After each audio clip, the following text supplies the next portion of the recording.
असतील या सगळ्यांना सोबत घेऊन आज भारतीय जनता पार्टीची महायुतीच्या सर्व उमेदवाराचे आम्ही फॉर्म भरतोय।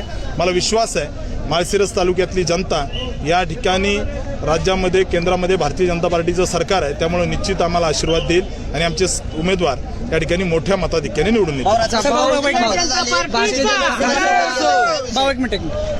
वेळापूर जिल्हा परिषद गटातून मातंग समाजांनी सुद्धा पाठिंबा तुम्हाला दिलेला आहे। या ठिकाणी जानकर गटाचे जे होते कट्टर आक्रमण झालेलं आहे, त्यांच्या पाठीशी आहे सर। या ठिकाणी आता काही ठिकाणी आम्ही बौद्ध उमेदवार देतोय, ते मातंग देत आहेत किंवा असं असतंच, परंतु वेळापूर जिल्हा परिषद गटासाठी आम्ही मातंग समाजाचा उमेदवार डिक्लेअर करतोय। भारतीय जनता पार्टीला शपथ काढण्यासाठी 6 पक्ष एकत्रित येत आहेत, काय सांगाल? अशी चर्चा आहे जनतेमध्ये। नाही, मुळात या ठिकाणी आमचा विकासाचा अजेंडा आहे आणि त्यांना हे सगळे या ठिकाणी राम सातपुतेला हरवायला एक येत आहेत। मुळात कुठंतरी यांना जनतेची भीती वाटते, त्यामुळे येत्या काळामध्ये माळशिरस तालुक्यातल्या गोरगरिबांची ऑपरेशन केलेत, माळशिरस तालुक्याला दुष्काळ निधी मिळवून दिला आहे, माळशिरस तालुक्यामध्ये हजारो कोटी रुपयाचा निधी आणला आहे, विकास कामं केलेत, लाडकी बहीण योजना, या सगळ्या मुद्द्यावरती जनता आमच्या सोबत राहील।